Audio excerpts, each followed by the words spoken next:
پشاور وزیر اعلیٰ خیبر پختونخوا نے کابینہ ارکان کے اختیارات کا ناجائز استعمال اور شکایات کی رپورٹ بانی P T I Imran Khan کو پیش کر دی۔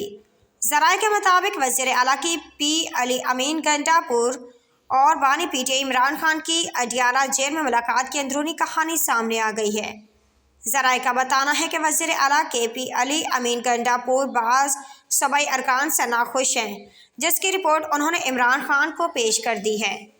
علی امین مراد سعید سمیت پی ٹی آئی دور کے کابینہ ارکان کے نام ای سی ایل سے نکال دیے گئے۔ پی ٹی آئی کے مرکزی قائدین کے رشتہ دار پختونخوا کابینہ کا حصہ بننے میں کامیاب۔ ذرائع کا کہنا ہے کہ علی امین نے عمران خان کو مشال یوسفزئی اور خالد مروت سے متعلق شکایات سے آگاہ کیا ہے۔ انہوں نے مشال یوسفزئی کے حالیہ تنازعات اور اختیارات کے ناجائز استعمال کا بھی بتایا۔ وزیر اعلیٰ نے مشیر آئی ٹی خالد مروت سے متعلق شکایات اور محکموں میں بے جا مداخلت سے بھی آگاہ کیا۔